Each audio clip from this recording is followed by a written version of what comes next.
محترم سامعین گرامی، اللہ تبارک و تعالیٰ نے انسانوں کی معیشت اس کے مختلف درجات رکھے ہیں۔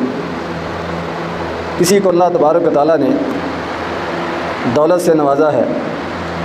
اور کوئی غریب ہے، غربت کا شکار ہے، کوئی مالک ہے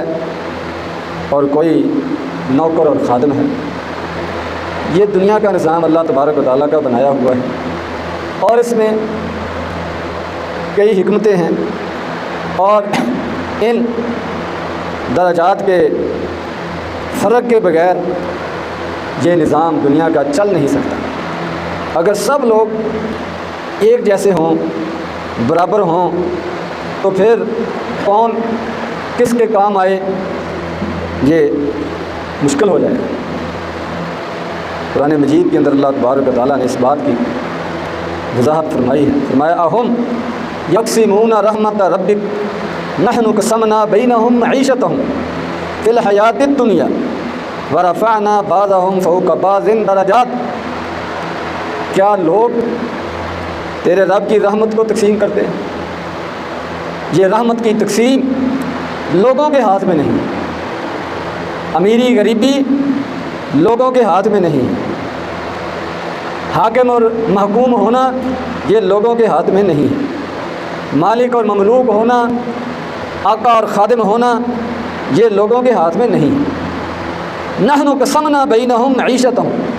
ہم نے ان کے درمیان ان کی معیشت کو، ان کے روزگار کو، ان کی روزی کو تقسیم کیا ہے۔ فی الحیات الدنیا، دنیا کی زندگی میں،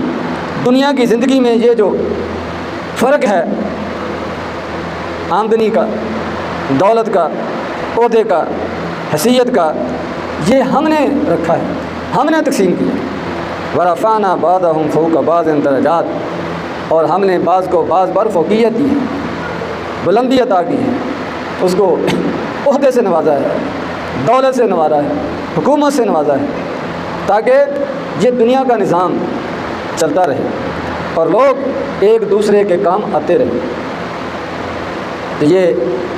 اللہ تبارک و تعالیٰ کا بنایا ہوا نظام ہے، اور اس کے اندر اسلام کی تعلیم یہ ہے کہ جس کو اللہ تبارک و تعالیٰ اختیار دے، عہدہ دے، بڑا بنائے، دولت سے نوازے، تو اس کو چاہیے، اس پر لازم ہے کہ وہ اس پر اللہ تبارک و تعالیٰ کا شکر ادا کرے، اور اپنے ماتحت لوگ، مزدور لوگ، اس کے اندر کام کرنے والے، ان کے ساتھ نرمی سے پیش آئے، حسن اخلاق سے پیش آئے، ان کے ساتھ اچھا سلوک کرے، ان کی خیر خواہی کرے، ان کی بھلائی کرے، اور مزدوری کرنا، محنت کرنا، ہاتھ سے کما کر کھانا یہ کوئی عیب نہیں ہے، بلکہ نبی کریم صلی اللہ علیہ وسلم سے پوچھا گیا ای الکسب اطیب، سب سے زیادہ پاکیزہ روزی یہ کون سی ہے؟ تو آپ نے فرمایا عمل الرجل بیدہ، وہ روزی جو آدمی اپنے ہاتھ سے کما کر کھائے، محنت مزدوری کر کے کھائے اور بچوں کو کھلائے۔ مسند احمد کی ایک روایت میں فرمایا ما اکل احد منکم طعاما احب الی اللہ من عمل یدیہ، کہ اپنے ہاتھ کی کمائی سے بڑھ کر کوئی کھانا اللہ تبارک و تعالیٰ کو زیادہ پسندیدہ نہیں ہے، زیادہ محبوب نہیں ہے۔ ان اللہ تبارک و تعالیٰ کو انسان کا یہ عمل بہت محبوب ہے، پسندیدہ ہے کہ وہ محنت کر کے کمائے اور کھائے، یعنی لوگوں کے سہارے پر نہ رہے، لوگوں کے آسرے پر نہ رہے، لوگوں کی جیبوں کی طرف نہ دیکھے، لوگوں کا محتاج نہ ہو، لوگوں سے سوال نہ کرے، ان سے کسی قسم کی امید نہ رکھے۔ اسلام نے یہ خودداری سکھائی ہے، غیرت سکھائی ہے۔ بخاری شریف کی روایت ہے، نبی کریم صلی اللہ علیہ وسلم نے فرمایا تم میں سے کوئی ایک اور کچھ نہیں ایک رسی لے کر باہر جنگل میں جائے اور وہاں سے لکڑیاں اکٹھی کرے، ایندھن اکٹھا کرے، گٹھا بنائے لکڑیوں کا، اپنے اوپر رکھ کر لاد کر بازار میں آئے، منڈی میں آئے اور اس کو بیچے، اور اس کے ذریعے سے لوگوں کے آگے ہاتھ پھیلانے سے اپنے آپ کو بچائے، اپنے چہرے کو ذلت سے بچائے، مانگنے سے بچائے، محتاجی سے بچائے، فرمایا کہ یہ زیادہ بہتر ہے، یہ اچھا ہے۔ ایک دفعہ ایک آدمی نبی کریم صلی اللہ علیہ وسلم کے پاس آیا، اس نے آپ سے سوال کیا، کچھ تعاون کی درخواست کی، مانگا آپ سے، تو نبی کریم صلی اللہ علیہ وسلم نے دیکھا کہ یہ آدمی صحت مند ہے، اچھا بھلا ہے، کام کاج کر سکتا ہے، کوئی اچانک مسئلہ بھی نہیں بنا، کوئی آفت بھی نہیں آئی، تو آپ نے اس سے پوچھا کہ تمہارے پاس کچھ ہے بیچنے کے لیے، وہ بیچ کر تمہیں کلہاڑا بنا کر دیں، تمہیں ایک رسی دیں، اس کے ساتھ تم لکڑیاں کاٹ کے لاؤ، محنت مزدوری کرو، بازار میں منڈی میں جا کر بیچو اور اس سے اپنی روزی کا کھانے پینے کا بندوبست کرو۔ تو وہ اپنے گھر سے کوئی چیز لے آیا، پیالہ یا کمبل وغیرہ بیچنے کے لیے، تو آپ نے صحابہ کرام سے پوچھا تو کوئی اس کو خریدنا چاہتا ہے، تو کسی نے اس کی قیمت لگائی، آپ نے پھر پوچھا کوئی اس سے زیادہ دے گا، تو کسی نے اس سے زیادہ قیمت لگائی، تو نبی کریم صلی اللہ علیہ وسلم نے وہ بیچ کر ان پیسوں کے ساتھ اس کو کلہاڑا بنا کر دیا اور کچھ پیسے اس کو ضرورت کے لیے دے دیے، اور اس کو کہا کہ جاؤ باہر جا کر لکڑیاں کاٹو، اکٹھی کرو اور بازار میں بیچو۔ کچھ دنوں کے بعد وہ آپ کے پاس حاضر ہوا، بڑا خوش شاش بشاش، اور آ کر بتایا کہ اس طرح اللہ تبارک و تعالیٰ نے مجھے اپنے پاؤں پر کھڑا کر دیا ہے، میں کمانے کے قابل ہو گیا ہوں، لوگوں سے اب مجھے مانگنے کی ضرورت نہیں ہے۔ اس نے دکھایا کتنے پیسے جو ہے اس کے پاس جمع ہو چکے ہیں، تو نبی کریم صلی اللہ علیہ وسلم نے اس کو سمجھایا، سبق دیا، اس کے ذریعے سے سب کو سبق دیا، میں کہ یہ مانگنے سے بہتر ہے، سوال کرنے سے بہتر ہے، کوئی دے یا نہ دے کیا پتہ، تو اس سے بہتر ہے کہ آدمی اپنے ہاتھ سے کما کر کھائے، تھوڑا کھا لے لیکن اپنی محنت مزدوری کر کے کھائے، یہ زیادہ بہتر ہے۔ تو اسلام نے کام کرنے کی، محنت کرنے کی، مزدوری کرنے کی ترغیب دلائی ہے، رہنمائی کی ہے، مانگنے کے مقابلے میں، بھیک مانگنے کے مقابلے میں، دوسروں کے محتاج ہونے کے مقابلے میں آدمی ہلکے سے ہلکا، معمولی سے معمولی بھی کام کرے تو وہ اس کے لیے خیر و برکت کا سبب ہے۔ حتیٰ کہ نبی کریم صلی اللہ علیہ وسلم نے یہاں تک فرمایا ما بعث اللہ نبیا الا رعى الغنم، کہ اللہ تبارک و تعالیٰ نے جو بھی نبی بھیجا ہے اس نے بکریاں یہ ہیں جو چرائی ہیں، یعنی بکریاں وہ باہر لے کر جاتے تھے، جنگل میں چراتے تھے، ان کا دودھ حاصل کرتے تھے، اس کو خود استعمال میں لاتے تھے، کچھ بیچ دیتے تھے تو اپنی ضروریات پوری کرتے تھے۔ یہ نبیوں کے بارے میں رسول کریم صلی اللہ علیہ وسلم بیان فرمائے۔ صحابہ کرام نے پوچھا آپ نے بھی بکریاں رکھی تھی، چرائی تھیں، باہر لے کر جاتے تھے؟ میں بالکل، میں بھی یہ کام کرتا رہا۔ ایسے بھی یہی ترغیب ملتی ہے کہ آدمی کو محنت کرنی چاہیے، مزدوری کرنی چاہیے، کام کرنا چاہیے۔ البتہ جو اللہ تبارک و تعالیٰ نے لوگوں کو مقام دیا ہے، حیثیت دی ہے، مالی طور پر مضبوط کیا ہے، ان کے لیے اسلام کی یہ تعلیم ہے کہ وہ کمزور لوگوں کا خیال رکھیں، ان کی خیر خواہی اور بھلا کریں، کیونکہ آدمی بعض اوقات جتنی بھی محنت مزدوری کر لے اس کا گزارا مشکل ہوتا ہے۔ تو ایسی صورت میں جس کو اللہ تبارک و تعالیٰ نے مال و دولت سے نوازا ہے وہ ان کا خیال رکھے، ان کا تعاون کرے اور ان کو حوصلہ دے، تسلی دے۔ بخاری شریف کی روایت ہے، نبی کریم صلی اللہ علیہ وسلم نے فرمایا تو یہ جو تمہارے غلام ہیں اس وقت غلام ہوتے تھے، آج کل تو غلامی کا سلسلہ ہی ختم، تو غلام تو نوکر اور خادم سے بھی، مزدور سے بھی بڑھ کر ہوتے تھے، وہ تو پکے پکے مستقل پابند ہوتے تھے اس کے پاس رہنے کے، کام کرنے کے، جو اس کا حکم ہے اس کو پورا کرنے کے پابند ہوتے تھے۔ تو ان کے بارے میں بھی نبی کریم صلی اللہ علیہ وسلم نے نرمی کرنے کا، آسانی کرنے کا حکم دیا۔ میں ٹھیک ہے یہ تمہارے غلام ہیں، تمہارے خریدے ہوئے ہیں، تمہارے حکموں کے پابند ہیں، جو تم کہو وہ کریں گے، کہیں جا نہیں سکتے اور نہ ہی یہ مزدوری مانگ سکتے، اس کو تو 2 وقت کا کھانا چاہیے اور پہننے کے لیے لباس چاہیے اور بس۔ تو ان کے بارے میں بھی نبی کریم صلی اللہ علیہ وسلم نے ان کے خیال رکھنے کا حکم دیا، حتیٰ کہ آپ نے آخری وقت میں بھی جو نصیحت فرمائی اس کے اندر ایک نماز کی تاکید فرمائی، ایک اپنے اہل و عیال کے بارے میں، بیوی بچوں کے بارے میں، عورتوں کے بارے میں نصیحت فرمائی، اور ایک وما ملکت ایمانکم کہ جو تمہارے غلام ہیں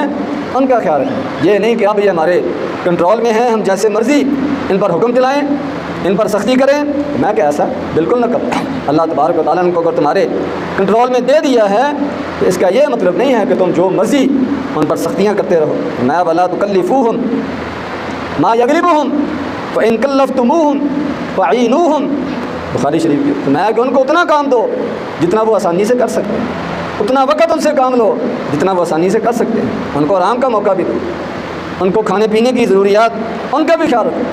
فإن کلفتموہم، اور اگر تم کبھی ان کو زیادہ کام کرنے کا کہو، فعینوہم، تو ان کے ساتھ تعاون کرو، ان کی مدد کرو۔ یہ نہیں کہ سارا کام اسی نے کرنا ہے، ان کا ہاتھ بٹاؤ تاکہ اس کو زیادہ تکلیف نہ ہو، زیادہ مشقت نہ ہو۔ اور فرمایا کہ جب تمہارا خادم تمہارے لیے کھانا بنا کر لائے تو اگر کھانا زیادہ ہے، کم ہونے کا، ختم ہونے کا ڈر نہیں، تو اس کو ساتھ بٹھا کر کھلاؤ، اور اگر تھوڑا ہے تو کم از کم کچھ تھوڑا بہت کھانے کے لیے اس کو دو، کیونکہ اس نے دھواں برداشت کیا ہے، گرمی برداشت کی ہے، ساری محنت اس نے کی، اگرچہ وہ تمہارا غلام ہے، تم اس کے مالک ہو، لیکن اس کا خیال رکھو، اس کے بھی جذبات ہیں۔ یہ نبی کریم صلی اللہ علیہ وسلم کی تعلیم ہے۔ اسی طرح آج کل تو غلاموں کا سلسلہ ختم ہے، اس کی جگہ پر مزدور ہیں، نوکر ہیں، تو ان کے بارے میں بھی نبی کریم صلی اللہ علیہ وسلم نے نرمی کا، خیر خواہی کا حکم دیا۔ میں آت الاجیر اجرہ قبل ان یجف عرق، مایا ابن ماجہ شریف کی روایت کہ جو تمہارا نوکر ہے، خادم ہے، مزدور ہے، تمہارا کام کرنے والا ہے، اس کے ساتھ جو مزدوری طے ہوئی ہے وہ اس کو دو، پوری مزدوری دو، اور وقت پر دو، اس کے چکر نہ لگواؤ، ٹال مٹول سے کام نہ لو، اس کو تنگ اور پریشان نہ کرو، اس کی بھی ضروریات ہیں، وہ بھی کسی امید پر وہ کام کر رہا ہے، تو اس کے پسینے کے خشک ہونے سے پہلے یعنی بر وقت اس کی مزدوری اس کے حوالے کرو، اپنی ضروریات پوری کرو، اور جو طے ہو جائے اس کے بعد پھر اس میں کمی کرنا، اس میں اس کو مجبور کرنا، یہ بھی کوئی اچھی اور پسندیدہ علامت عادت نہیں ہے۔ فرمایا قرآن مجید کے اندر اللہ تبارک و تعالیٰ ولا تبخسوا الناس اشیاءہم، لوگوں کو ان کی چیزیں کم نہ دو۔ ایک تو عام لین دین کے معاملے میں، کاروبار کے اندر، یعنی جو پیسے آپ نے لیے ہیں اس کے بدلے میں جو آپ نے چیز دینی ہے وہ پوری دو۔ ایک تو واضح اس کا یہی مطلب ہے کہ جتنی چیز کے پیسے لیے ہیں، جس چیز کے پیسے لیے ہیں وہ چیز پوری دو اور وہی دو۔ اور اس کے ساتھ ساتھ یہ چیز بھی اس کے اندر آ جاتی ہے کہ جس کے ساتھ جو مزدوری طے کی ہے، جو کرایہ طے کیا ہے، جو معاوضہ طے کیا ہے، وہ اس کو پورا دو۔ اگر کم کرانا ہے تو پہلے کراؤ، پہلے اس کے ساتھ بات کرو۔ ہاں اگر کوئی اپنے آپ چھوڑ دے یہ الگ بات ہے، اور اسی طرح اگر طے شدہ کے ہٹ کر اپنے آپ کو زیادہ دے دے اس میں بھی کوئی حرج نہیں۔ یعنی مزدور کے لیے بعد میں یہ مطالبہ کرنا کہ ہمیں زیادہ دو یہ بھی غلط ہے، اور مالک کے لیے بعد میں اس کو کم دینا یہ بھی غلط ہے۔ اپنے آپ کوئی مزدور اگر چھوڑتا ہے اپنے حق میں سے تو یہ جائز ہے، اور مالک مزدور کے کہنے کے بغیر، اس کے مطالبے کے بغیر اگر زیادہ دیتا ہے تو یہ بھی اچھی بات ہے، کوئی حرج نہیں۔ لیکن دونوں کے لیے اس چیز کا خیال رکھنا ضروری ہے کہ نہ مزدور، خادم، نوکر، کام کرنے والا کام کرنے کے بعد اضافی پیسے مانگے یہ بھی درست نہیں، اور اسی طرح جو طے ہوا ہے اس سے کم دیے جائیں کام کرانے والے کی طرف سے یہ بھی درست نہیں۔ حدیث قدسی ہے، اللہ تبارک و تعالیٰ فرماتے ہیں کہ 3 قسم کے بندوں کے ساتھ میرا جھگڑا ہوگا قیامت والے دن کہ تم نے یہ کام کیوں کیا۔ ان میں سے رجل اوتی بی ثم غدر، کہ ایک آدمی کو میرے نام پر، میرے واسطے سے کوئی اس کے ساتھ بات کی گئی، کوئی وعدہ کیا گیا، کوئی معاہدہ کیا گیا، اس پر اعتماد کیا گیا، درمیان میں اللہ تبارک و تعالیٰ کا نام آیا لیکن اس نے اس کا لحاظ نہ کیا، اس کا پاس نہ کیا، غدر، دھوکے سے اس نے کام لیا، بے وفائی کی، اور جو اللہ تبارک و تعالیٰ کا نام آیا تھا، اللہ تبارک و تعالیٰ کی قسم کھائی گئی تھی، معاہدہ ہوا تھا اللہ کے نام پر، اس کی پرواہ نہیں کی، میں کہ اس آدمی کو قیامت والے دن اللہ تبارک و تعالیٰ کے سامنے جواب دینا پڑے۔ اور اسی طرح فرمایا کہ جس آدمی نے کسی آزاد آدمی کو غلام بنا کر اغوا کر کے آگے بیچ دیا اور اس کی قیمت کھا گیا، اس کو قیامت والے دن اللہ تبارک و تعالیٰ کے سامنے اس کا جواب دینا پڑے، یہ تم نے کس حیثیت سے اس کو بیچا اور اس کے پیسے کھائے۔ اسی طرح تیسری بات جس کا تعلق ہمارے آج کے موضوع کے ساتھ ہے، استاجر اجیرا فاستوفى، اس نے کسی مزدور کو کام پر رکھا، کسی سے کوئی کام کرایا اور اپنا کام پورا لیا، لیکن اس کی مزدوری جو ہے وہ اس کو نہیں دی، مزدوری کے اندر کمی کی، پوری مزدوری نہیں دی اور وہ ناراض ہو گیا، غصے ہو گیا، اس کا حق مار لیا، اس پر ظلم کیا، فرمایا کہ اس آدمی کو بھی اللہ تبارک و تعالیٰ کے سامنے جواب دینا پڑے گا۔ بخاری شریف کی روایت ہے، نبی کریم صلی اللہ علیہ وسلم نے فرمایا رحم اللہ رجلا سمحن اذا باع سمحن اذا اشترى سمحن اذا اقتضى، کہ اللہ تبارک و تعالیٰ اس آدمی پر رحم کرے۔ آپ نے اس کے لیے رحمت کی دعا کی ہے جو چیز کو بیچتے وقت نرمی اختیار کرتا ہے، یعنی قیمت طے کرنے میں وہ سختی نہیں کرتا، لڑائی جھگڑا نہیں کرتا، ضد نہیں کرتا، جتنی مناسب نفع پر وہ بک رہی ہو بیچ دیتا ہے، ضد نہیں کرتا۔ اسی طرح جب کوئی خریدنی ہو چیز اس وقت بھی نرمی سے کام لیتا ہے، زیادہ باس باسا نہیں کرتا، زیادہ نیچے اس کو مجبور نہیں کرتا، یا طے ہونے کے بعد پیسے دینے میں وہ کمی کوتاہی نہیں کرتا۔ اور فرمایا سمحن اذا اقتضى، اور جب اپنے کسی قرضے کا پیسوں کا مطالبہ کرتا ہے تو اس وقت بھی نرمی سے کام لیتا ہے، اس کو ذلیل نہیں کرتا، اس کو بدنام نہیں کرتا، بڑی مجلس میں لوگوں کے سامنے اس کی بے عزتی نہیں کرتا، اچھے انداز سے نرمی کے ساتھ اسے تقاضا کرتا ہے۔ نبی کریم صلی اللہ علیہ وسلم نے ایسے آدمی کی تعریف کی، اس کے لیے رحمت کی دعا کی ہے۔ تو ہمیں اپنے اندر یہ خوبیاں پیدا کرنی چاہیے، اپنے اندر خودداری بھی یہ بھی پیدا کرنی چاہیے، کسی سے کبھی کوئی امید نہ رکھے، اور اسی طرح دوسروں کے ساتھ نرمی سے پیش آئیں۔ اللہ تبارک و تعالیٰ نے اگر کسی کو ہمارے متحد کیا ہے تو اس سے حسن سلوک کریں، اس کے حقوق کا خیال رکھیں، اس نرمی سے پیش آئیں۔ اللہ تبارک و تعالیٰ قرآن و حدیث کو سمجھنے کی، اس پر عمل کرنے کی توفیق عطا فرمائے۔ وآخر دعوانا الحمد للہ رب العالمین۔